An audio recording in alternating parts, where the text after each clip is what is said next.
Shalom, damai di hati. Jemaat yang dikasihi Tuhan, puji Tuhan, pada hari ini kita ada kesempatan untuk merenungkan firman Tuhan. Jemaat Tuhan, renungan harian kita pada hari ini diambil dari Bilangan pasal 1 ayat 17 sampai 19. Bilangan pasal 1 ayat 17 sampai 19 berbunyi demikian.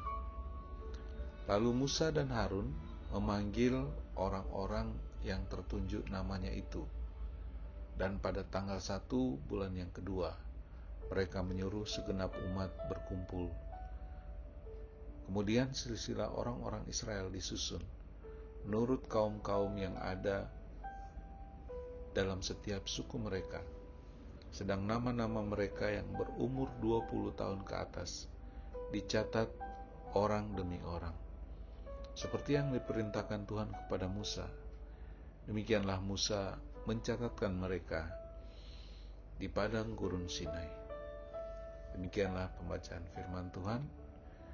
Jemaat yang dikasihi Tuhan, tema renungan kita pada pagi hari ini adalah panggilan berkumpul dan dicatat. Jemaat yang dikasihi Tuhan, Tuhan Allah memanggil setiap orang dengan tujuan yang unik. Namun semua bersumber pada satu panggilan utama untuk menggenapi rencananya yang indah. Firman Tuhan pada hari ini menjelaskan proses Musa dan Harun mengumpulkan bangsa Israel sesuai perintah Tuhan Allah. Tuhan memerintahkan pendataan Israel secara sistematis menurut suku, kaum, keluarga, dan usia. Dalam budaya Israel kuno, struktur ini mencerminkan hierarki sosial yang mungkin kaku. Namun tujuan rohaninya adalah memastikan tanggung jawab kolektif sebagai umat perjanjian dan mempersiapkan mereka menghadapi perjalanan ke tanah perjanjian, di mana dibutuhkan disiplin dan keteraturan. Saudaraku yang dikasihi dan diberkati Tuhan Yesus, Musa mencatat nama-nama mereka yang 20 tahun ke atas. Tetapi ini tidak berarti bahwa anak-anak atau perempuan atau usia lanjut tidak berharga, tetapi semata menunjukkan fokus pencatatan adalah dalam rangka melaksanakan tugas. Tugas dari orang-orang yang tercatat adalah membela bangsa Israel dalam peperangan atau misi bangsa untuk masuk tanah perjanjian. Perbedaan gender, usia, atau status sosial sebenarnya bukanlah penghalang, melainkan sarana Tuhan Allah untuk menunjukkan keanekaragaman dan menjadi kekuatan, karena dalam peperangan memang kekuatan perang didasarkan pada unit-unit fungsional yang dapat menjalankan tugas di saat yang diharapkan. Saudaraku yang dikasihi dan diberkati Tuhan, keanekaragaman karunia Tuhan untuk bangsa Israel ibarat anggota tubuh yang saling melengkapi. Keluarga Tuhan dipanggil untuk bersatu dalam misi yang sama, sekaligus menghargai keunikan peran masing-masing.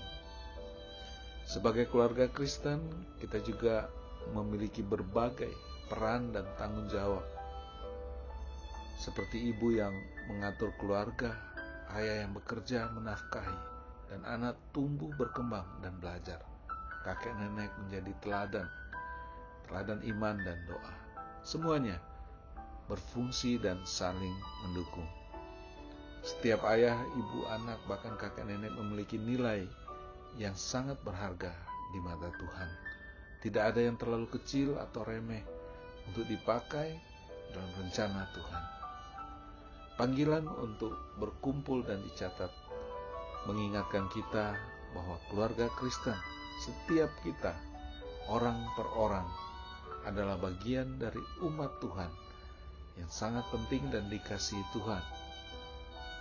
Seperti Israel yang dipersiapkan di padang gurun, Tuhan Allah membentuk kita untuk misinya, yaitu menjadi terang dan garam bagi dunia. Saudaraku yang dikasihi Kristus, marilah kita menjadi orang-orang yang dicatat dalam keluarga Tuhan, dicatat dalam keluarga Kristus. Karena apa yang kita ikat di bumi akan terikat di sorga.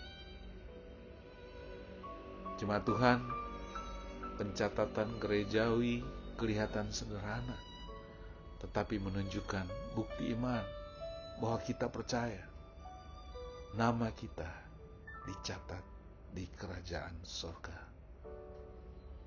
Bersyukur, puji nama Tuhan, bila saat ini kita telah tercatat sebagai anggota keluarga kerajaan Allah.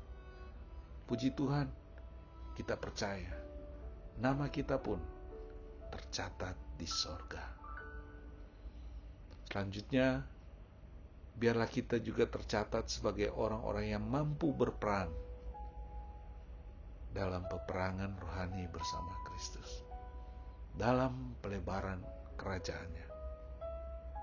Marilah kita menyiapkan diri agar kita dapat dicatat sebagai anggota keluarga Allah yang dapat menjalankan tugas kewajiban kita sebagai anak-anak Tuhan, pasukan rohani, pengikut Kristus yang sejati, yang memberikan tenaga dan produktivitas hidup kita untuk tubuh Kristus.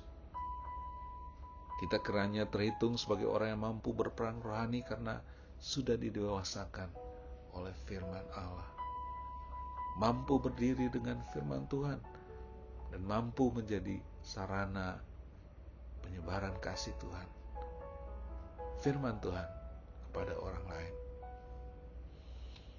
Bagi orang percaya, mendapatkan tugas pelayanan dan melaksanakan tugas pelayanan justru akan membawa sukacita, damai sejahtera dalam kehidupan kita.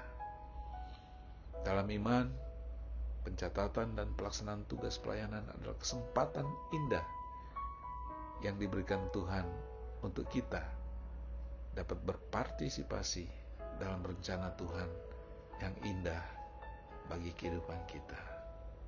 Saudaraku, terus catatkan diri Anda dalam kerajaan Yesus Kristus yang empunya sorga, dan nikmati tugas pelayanan dalam sukacita damai bersama keluarga Kristus.